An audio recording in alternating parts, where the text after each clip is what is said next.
ವಿಷಯ ಯಾವ ಅಧ್ಯಾಯ? ಎಷ್ಟನೇ ಅಧ್ಯಾಯ ಇದು?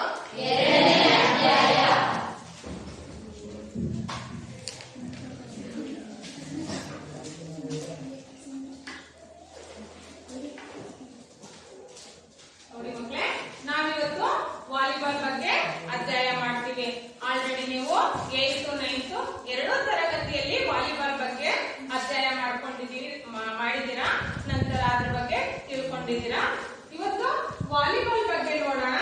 ಅಂದ್ರೆ ವಾಲಿಬಾಲ್ ಬಗ್ಗೆ ನೋಡೋದಾದ್ರೆ, ಅಂದ್ರೆ ಅದ್ರ ಬಗ್ಗೆ ಸಣ್ಣ ಕಥೆ ಮೂಲಕ ನೋಡೋದಾದ್ರೆ, ವಾಲಿಬಾಲ್ ತುಂಬಾ ಮಜವಾದ ಕ್ರೀಡೆಯಾಗಿದೆ. ಹೌದಲ್ವಾ? ಗೊತ್ತಿದೆ ತಾನೆ? ಅಂದ್ರೆ ನಾವು ಆಟ ಆಡ್ತಾ ತುಂಬಾ ಇನ್ವಾಲ್ವ್ ಆಗ್ತೀವಿ. ಅದರಲ್ಲಿ ತುಂಬಾ ವಿಷಯಗಳನ್ನ ಅಳವಡಿಸ್ಕೊಳ್ತೀವಿ ಮತ್ತು ನಮ್ಮನ್ನ ನಾವು ಮರಿತೀವಿ ಅಂತ ಆಟ ವಾಲಿಬಾಲ್ ಆಟ ಆಗಿದೆ. ಹೌದಲ್ವಾ? ಆದರೆ ಅದನ್ನ ಆಡುವುದು ಹೇಗೆ, ನಾವು ಹೇಗೆ ಆಡ್ಬೇಕು, ನಮಗೆ ನಾವೇ ಕ್ವಶನ್ ಮಾಡ್ಕೊಳ್ಳೋದು. ಅದನ್ನ ಹೇಗೆ ಆಡ್ಬೇಕು, ಯಾವ ರೀತಿ, ವಾಲಿಬಾಲ್ ಅಂದ್ರೆ ಏನು, ಈ ರೀತಿ ಎಲ್ಲ ನಮಗೆ ಕ್ವಶನ್ ಬರ್ತಾ ಇದೆ. ಹೌದಲ್ವಾ?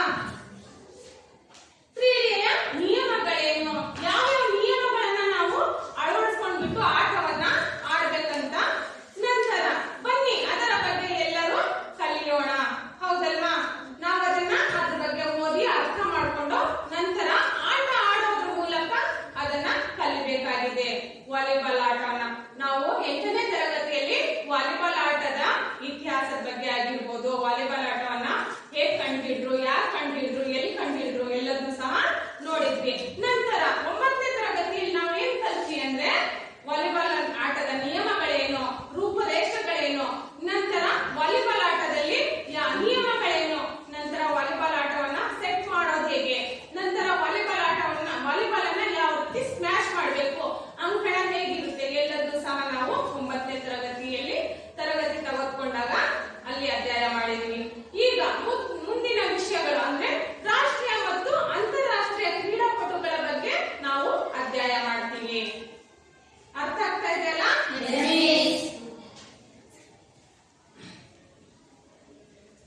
ಪ್ರಮುಖ ರಾಷ್ಟ್ರೀಯ ಹಾಗೂ ಅಂತಾರಾಷ್ಟ್ರೀಯ ಆಟಗಾರರ ಪರಿಚಯ ಮಾಡ್ಕೊಳ್ಳೋಣ.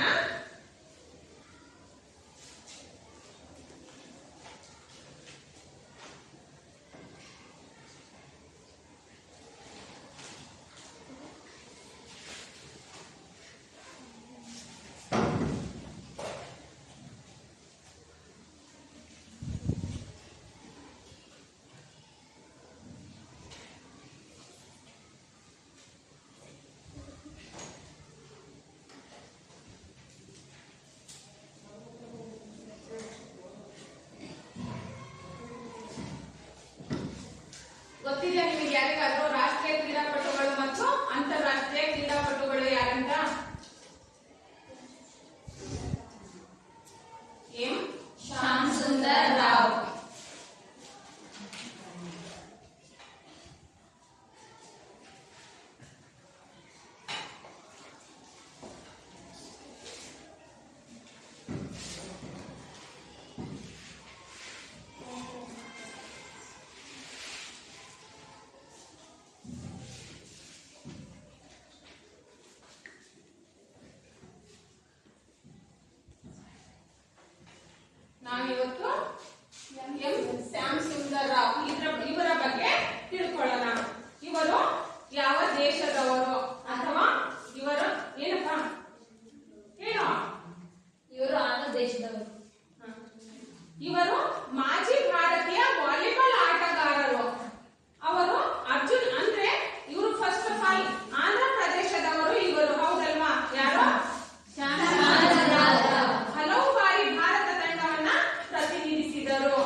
ದೇಶದವರು.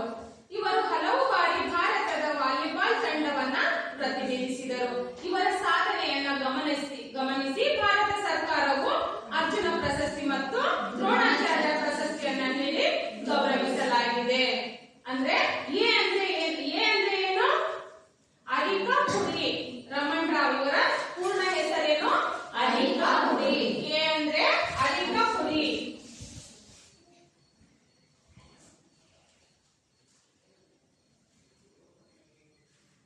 ಅರಿಕಾ ಪುಡಿ ರಮಣ್ ರಾವ್ ಅಂತ. ಎ ಅಂದ್ರೆ ಅರಿಕಾ ಪುಡಿ ರಮಣ್ ರಾವ್ ಅಂತ ಕರೀತಾರೆ. ಇವರ ಪೂರ್ಣ ಹೆಸರು ನಾವೀಗೆಲ್ಲ ಏನು ಇಂಗ್ಲಿಷ್ ಇಟ್ಕೊಂಡಿಲ್ವಾ ನಮ್ಮ ಹೆಸರು ಮುಂದೆ, ಹೌದಲ್ವಾ? ಅದಕ್ಕೆ ಅರ್ಥ ಇರುತ್ತೆ. ಏನ್ ಅರ್ಥ ಇರುತ್ತೆ? ನಮ್ಮ ತಂದೆ ಹೆಸರು ಅಥವಾ ನಮ್ಮ ಊರಿನ ಹೆಸರು ಈ ರೀತಿ ಅರ್ಥವನ್ನ ಕೊಡುತ್ತೆ. ಇವರು ರಮಣ್ ರಾವ್ ಕೂಡ ಏನು ಎ ಅಂತ ಇಟ್ಕೊಂಡಿದ್ದಾರೆ. ಎ ಅಂದ್ರೆ ಅರಿಕಾ ಪುಡಿ ಅವರ ಪೂರ್ಣ ಹೆಸರು.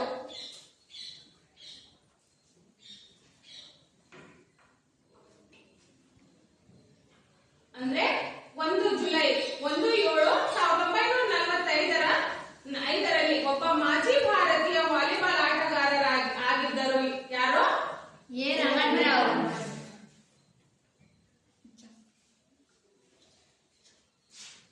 ನಂತರ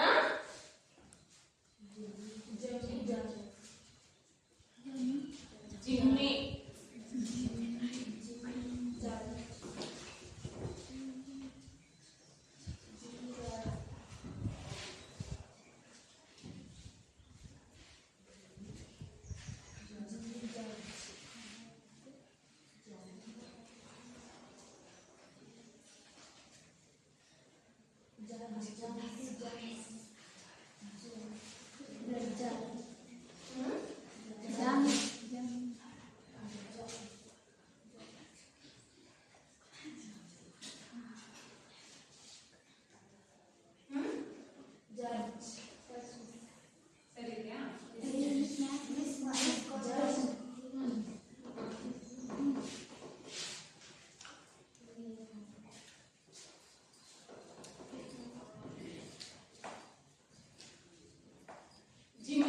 ಇವರ ಜನನ 8 ಮಾರ್ಚ್ 1955.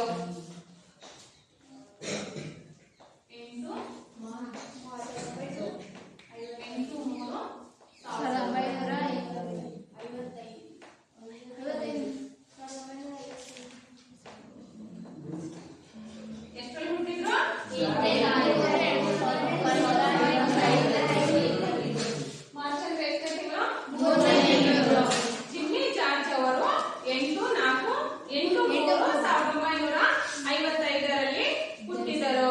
ನಂತರ ಇವರ ಮರಣ 30 ನವೆಂಬರ್ 1987. 30 11 ನವೆಂಬರ್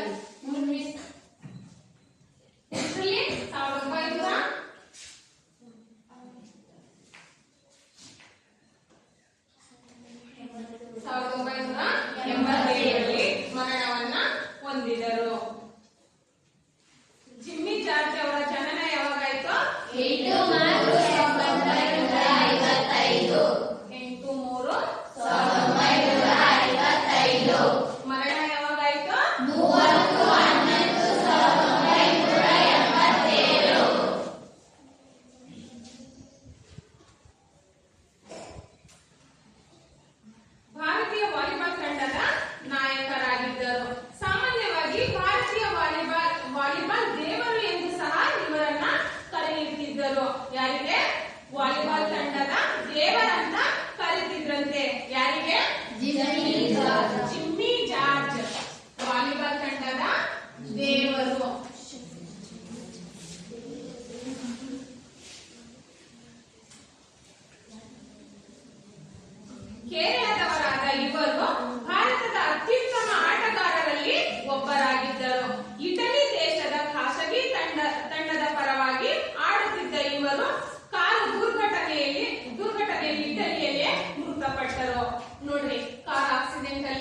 ವಾಲಿಬಾಲ್ ಚಾಂಪಿಯನ್ಶಿಪ್ನಲ್ಲಿ ಚಿನ್ನ ಗೆಲ್ಲುವ ಮೂಲಕ ಭಾರತೀಯ ಯುವ ವಾಲಿಬಾಲ್ ಅನ್ನು ಹೊಸ ಎತ್ತರಕ್ಕೆ ಕೊಂಡೊಯ್ದ ದಕ್ಷತೆ ಅವರದಾಗಿದೆ. 2008ರಲ್ಲಿ ದ್ರೋಣಾಚಾರ್ಯ ಪ್ರಶಸ್ತಿಯನ್ನ ಸಹ ನೀಡಿ ಗೌರವಿಸಲಾಗಿದೆ. ನೋಡಿ, ಶ್ರೀಧರ್ ಅವರು ಎಷ್ಟರಲ್ಲಿ? ಇವರು ಕೂಡ ತಮಿಳುನಾಡಿನವರಾಗಿದ್ದರು. ಭಾರತದ ಅತ್ಯುತ್ತಮ ಸೆಟ್ಟರ್ ಅಂದ್ರೆ ವಾಲಿಬಾಲ್ ಆಟದಲ್ಲಿ ಬಾಲ್ ಅನ್ನ ಸೆಟ್ ಮಾಡ್ತಾರಲ್ಲ, ಹೌದಲ್ವಾ? ಬರುವಂತ ಬಾಲ್ ಅನ್ನ ಒಂದೇ ಸರಿ ನಾವು ಕಳಿಸ್ತೀವಿ. ಅಂದ್ರೆ ಇವರು ಬಾಲ್ ಸೆಟ್ ಮಾಡೋದ್ರಲ್ಲಿ ಅತ್ಯುತ್ತಮ ಆಟಗಾರರಾಗಿದ್ದರು. ಭಾರತದ ವಿವಿಧ ವಯೋಮಾನದ ತಂಡಗಳನ್ನು ತರಬೇತಿಗೊಳಿಸುವ ಜವಾಬ್ದಾರಿಯನ್ನ ಹೊಂದಿದ್ದರು. ಅಂದ್ರೆ ತಂಡಗಳ ರಚನೆ ಮಾಡುವುದರಲ್ಲಿ, ತಂಡಗಳನ್ನ ತಯಾರಿ ಮಾಡುವುದರಲ್ಲಿ ಅತ್ಯುತ್ತಮ ತರಬೇತಿಯನ್ನ ಪಡೆದಿದ್ದರು. ಇವರಿಗೆ ಶ್ರೀಮತಿ ಪ್ರತಿಭಾ ದೇವಿ ಸಿಂಗ್ ಗೊತ್ತಾ? ಇವರು ಪ್ರತಿಭಾ ದೇವಿ, ಪ್ರತಿಭಾ ಪಾಟೀಲ್ ಅಂತ ಅಂದ್ರೆ ಇದ್ರಲ್ಲ, ಯಾರು? ರಾಷ್ಟ್ರಪತಿ ಶ್ರೀಮತಿ ಪ್ರತಿಭಾ ದೇವಿ ಸಿಂಗ್ ಪಾಟೀಲ್ ಅವರು ಆಗಸ್ಟ್ 29, 2008ರಲ್ಲಿ ನವದೆಹಲಿಯಲ್ಲಿ ದ್ರೋಣಾಚಾರ್ಯ ಪ್ರಶಸ್ತಿಯನ್ನ ನೀಡಿ ಗೌರವಿಸಿದರು.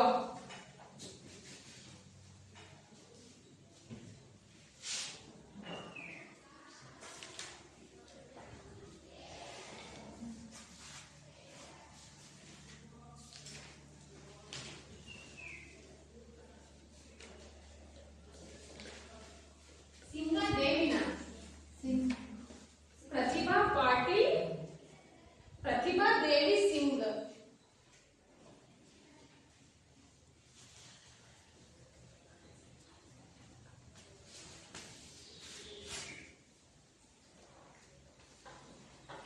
ನಾವು ಅವರು ರಾಷ್ಟ್ರಪತಿ ಆಗಿರುವಂತ ಸಂದರ್ಭದಲ್ಲಿ ಪ್ರತಿಭಾ ಪಾಟೀಲ್ ಆಗ್ತಿದ್ವಿ, ಹೌದಲ್ವಾ? ಅವರ ಪೂರ್ಣ ಹೆಸರು ಪ್ರತಿಭಾ ದೇವಿ ಸಿಂಗ್ ಪಾಟೀಲ್ ರವರು. 2008ರಲ್ಲಿ ದ್ರೋಣಾಚಾರ್ಯ ಪ್ರಶಸ್ತಿಯನ್ನ ನೀಡಿ ಗೌರವಿಸಿದರು. ಯಾರಿಗೆ? ಪ್ರತಿಭಾ. ಯಾರಿಗೆ ಪ್ರಶಸ್ತಿ ನೀಡಿ ಗೌರವಿಸಿದ್ರು? ಶ್ರೀಧರನ್ ಅವರಿಗೆ ದ್ರೋಣಾಚಾರ್ಯ ಪ್ರಶಸ್ತಿಯನ್ನ ನೀಡಿ ಗೌರವಿಸಲಾಯಿತು. ಎಷ್ಟರಲ್ಲಿ?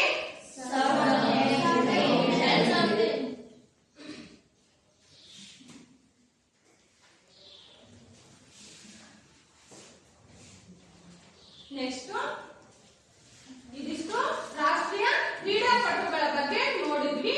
ನಂತರ ಇವಾಗ ಅಂತಾರಾಷ್ಟ್ರೀಯ ಆಟಗಾರರ ಪರಿಚಯ.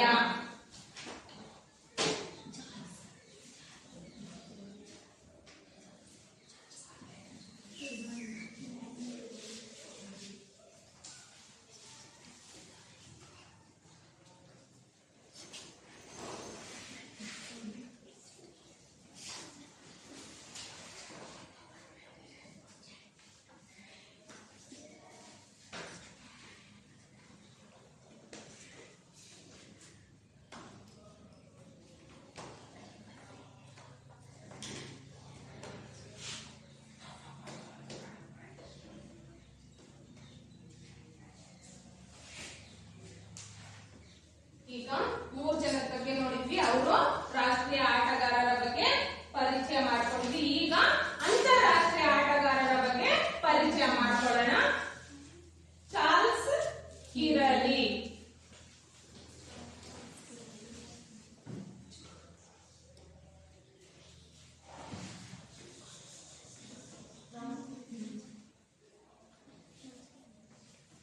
ಓಕೆನಾ?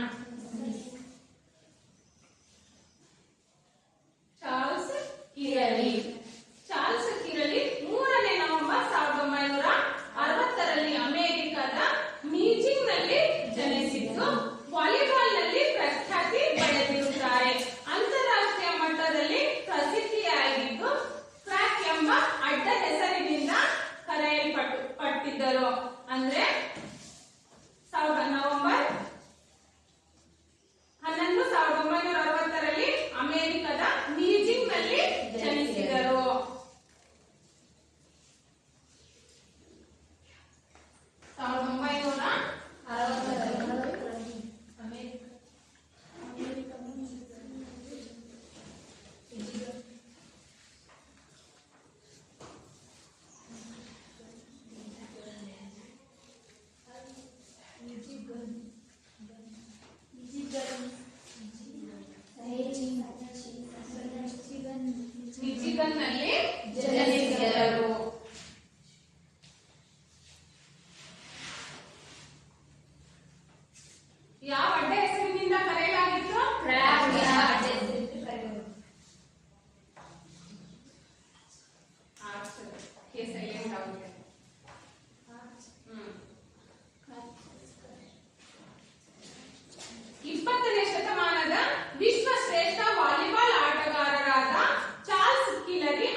ಒಲಿಂಪಿಕ್ಸ್ನಲ್ಲಿ ಚಿನ್ನದ ಪದಕ.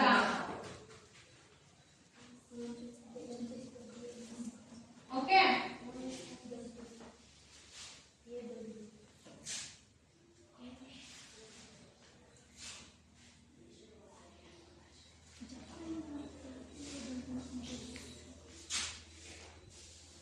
ಲಾಸ್ ಏಂಜಲೀಸ್ನಲ್ಲಿ ನಡೆದ ಒಲಿಂಪಿಕ್ನಲ್ಲಿ ಚಿನ್ನದ ಪದಕವನ್ನ ಪಡ್ಕೊಂಡಿದ್ದಾರೆ. ನಂತರ ಜಪಾನಿನ ಟೋಕಿಯೋದಲ್ಲಿ ನಡೆದ ವಿಶ್ವಕಪ್ ಟೈಟಲ್. ಜಪಾನಿನ ಟೋಕಿಯೋದಲ್ಲಿ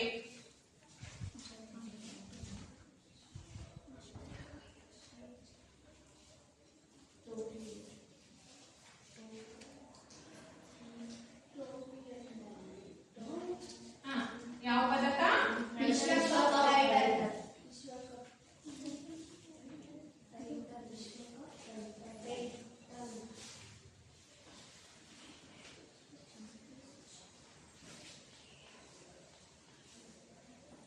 ಲಾಸ್ ಏಂಜಲೀಸ್ನಲ್ಲಿ ನಡೆದ ಒಲಿಂಪಿಕ್ಸ್ನಲ್ಲಿ ಚಿನ್ನದ ಪದಕ, ಜಪಾನಿನ ಟೋಕಿಯೋದಲ್ಲಿ ನಡೆದ ವಿಶ್ವಕಪ್ ಟೈಟಲ್, ಪ್ಯಾರಿಸ್ನಲ್ಲಿ ನಡೆದ ವಿಶ್ವ ಚಾಂಪಿಯನ್ಶಿಪ್ ಟೈಟಲ್. ಪ್ಯಾರಿಸ್ನಲ್ಲಿ ವಿಶ್ವ ಚಾಂಪಿಯನ್ಶಿಪ್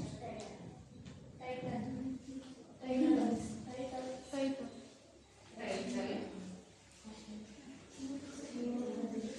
ಸಿಯೋಲ್ನಲ್ಲಿ ನಡೆದ ಒಲಿಂಪಿಕ್ಸ್ನಲ್ಲಿ ಚಿನ್ನದ ಪದಕ.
ನೋಡಿ, ಚಾರ್ಲ್ಸ್ ಕಿಲರಿ ಅವರು ಲಾಸ್ ಏಂಜಲೀಸ್ನಲ್ಲಿ ನಡೆದ ಒಲಿಂಪಿಕ್ನಲ್ಲಿ ಚಿನ್ನದ ಪದಕ, ಜಪಾನಿನ ಟೋಕಿಯೋದಲ್ಲಿ ನಡೆದ ವಿಶ್ವಕಪ್ ಟೈಟಲ್, ಪ್ಯಾರಿಸ್ನಲ್ಲಿ ನಡೆದ ವಿಶ್ವ ಚಾಂಪಿಯನ್ಶಿಪ್ ಟೈಟಲ್, ಸಿಯೋಲ್ನಲ್ಲಿ ನಡೆದ ಒಲಿಂಪಿಕ್ಸ್ನಲ್ಲಿ ಚಿನ್ನದ ಪದಕ.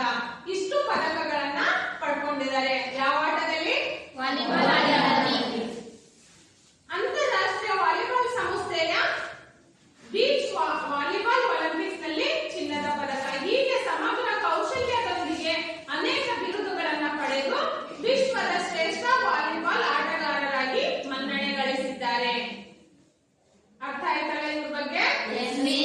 ಯಾವ್ಯಾವ ಪ್ರಶಸ್ತಿಯನ್ನ ಪಡ್ಕೊಂಡಿದ್ದಾರೆ ಅಂತ ಸಹ ಗೊತ್ತಾಗಿದೆ. ಕೊನೆಯಲ್ಲಿ ಕೇಳುವಂತ ಪ್ರಶ್ನೆಗಳಿಗೆ ನೀವು ಉತ್ತರವನ್ನ ಹೇಳಿ.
ಎಮಿಲ್ಕಾ ರೂಯಿಜಾ. 20ನೇ ಶತಮಾನದ ವಿಶ್ವಶ್ರೇಷ್ಠ ವಾಲಿಬಾಲ್ ಆಟಗಾರ್ತಿ. ಲೇಡೀಸಾ ಜೆಂಟ್ಸಾ?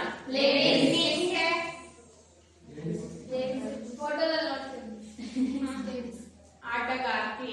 ಓಕೆ, ಆ ನೇಮ್ ಓದುವಾಗ ಕೇಳಿಸ್ಕೊಳ್ಳುವಾಗ ನಮಗೆ ಲೇಡೀಸೋ ಜೆಂಟ್ಸೋ ಕನ್ಫ್ಯೂಸ್ ಆಗುತ್ತೆ, ಹೌದಲ್ವಾ? ಆ ಚಿತ್ರ ಇದೆ, ಚಿತ್ರದಲ್ಲಿ ಸಹ ನೀವು ನೋಡಬಹುದು.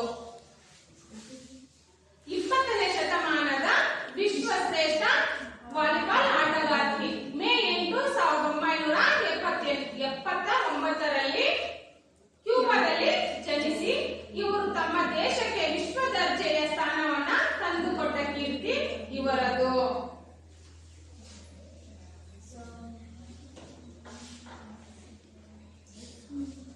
ಮೇ 8, 1979ರಲ್ಲಿ ಕ್ಯೂಬಾದಲ್ಲಿ ಜನಿಸಿದರು.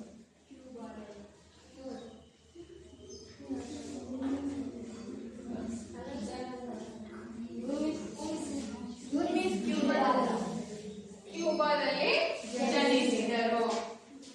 ಯಾರು? ಎಮಿಲ್ಕಾ ರೂಯಿಜಾ ಅವರು ಮೇ 8, 1979ರಲ್ಲಿ ಕ್ಯೂಬಾದಲ್ಲಿ ಜನಿಸಿದರು. 1979ರಲ್ಲಿ ಕ್ಯೂಬಾದಲ್ಲಿ ಜನಿಸಿ ಇವರು ತಮ್ಮ ದೇಶಕ್ಕೆ ಕೀರ್ತಿಯನ್ನ ತಂದುಕೊಟ್ಟಿದ್ದಾರೆ. 1992ರಿಂದ 2000ವರೆಗೆ ಈಕೆಯ ಅದ್ಭುತ ಸಾಧನೆಗಳನ್ನ ಅಂದ್ರೆ ಇವರು 1992ರಿಂದ 2000ವರೆಗೂ ಅತ್ಯುತ್ತಮ ಸಾಧನೆಯನ್ನ ಮಾಡಿದ್ದಾರೆ. ವಾಲಿಬಾಲ್ ಆಟದಲ್ಲಿ ಅನೇಕ ಪ್ರಶಸ್ತಿಗಳನ್ನ ಪಡ್ಕೊಳ್ಳೋದ್ರ ಮೂಲಕ 1992ರಿಂದ 2000ವರೆಗೆ ಈಕೆಯ ಅದ್ಭುತ ಸಾಧನೆಗಳನ್ನ ನೋಡೋಣ. ಎಷ್ಟರಿಂದ ಎಷ್ಟು?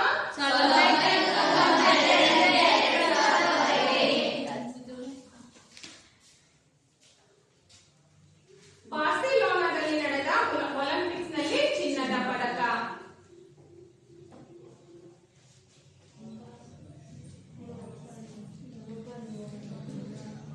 ಬಾರ್ಸಿಲೋನಾದಲ್ಲಿ ನಡೆದ ಒಲಿಂಪಿಕ್ಸ್ನಲ್ಲಿ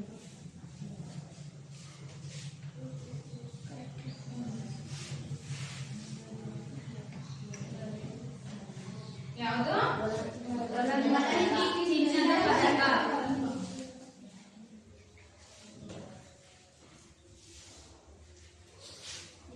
ಬಾರ್ಸಿಲೋನಾದಲ್ಲಿ ನಡೆದ ಒಲಿಂಪಿಕ್ ನಲ್ಲಿ ಚಿನ್ನದ ಪದಕ ಪಡ್ಕೊಂಡಿದ್ದಾರೆ. ನಂತರ ಬ್ರೆಜಿಲ್ನಲ್ಲಿ ನಡೆದ ವಿಶ್ವ ಚಾಂಪಿಯನ್ಶಿಪ್ ಟೈಟಲ್. ಬ್ರೆಜಿಲ್ನಲ್ಲಿ ನಡೆದ ವಿಶ್ವ ಚಾಂಪಿಯನ್ಸ್ ಟೈಟಲ್.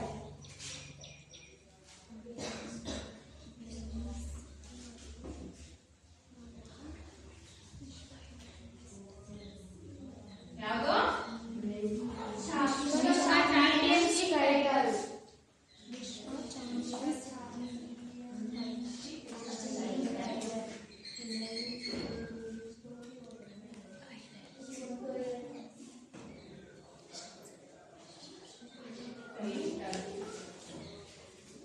ಹಂಗೆ ಹೇಳಿ ಓಕೆನಾ? ಬಾರ್ಸಿಲೋನಾದಲ್ಲಿ ನಡೆದ ವಿಶ್ವ ಚಾಂಪಿಯನ್ಶಿಪ್ ಟೈಟಲ್, ಟೋಕಿಯೋದಲ್ಲಿ ನಡೆದ ವಿಶ್ವ ಟೈಟಲ್, ಅಟ್ಲಾಂಟಾದಲ್ಲಿ ನಡೆದ ಒಲಿಂಪಿಕ್ಸ್ ಚಿನ್ನದ ಪದಕ, ಸಿಡ್ನಿಯಲ್ಲಿ ನಡೆದ ಒಲಿಂಪಿಕ್ಸ್ ನಲ್ಲಿ ಚಿನ್ನದ ಪದಕ.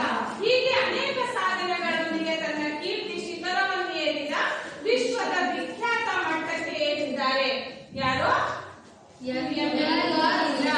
ರೂಯಿಜಾ ಅವರು ವಿಶ್ವದ ಅತ್ಯುತ್ತಮ ಮಟ್ಟಕ್ಕೇರಿದ್ದಾರೆ. ಇವರು ಅನೇಕ ಸಾಧನೆ ವಾಲಿಬಾಲ್ ಆಟದಲ್ಲಿ ಅನೇಕ ಸಾಧನೆಗಳನ್ನ ಮಾಡಿಬಿಟ್ಟು ಅನೇಕ ಪ್ರಶಸ್ತಿಗಳನ್ನ ಪಡ್ಕೊಂಡಿದ್ದಾರೆ.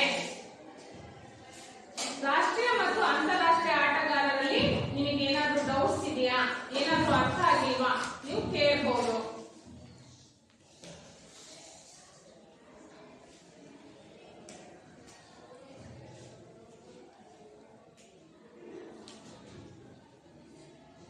ನೀವು ಕೇಳ್ತೀರಾ?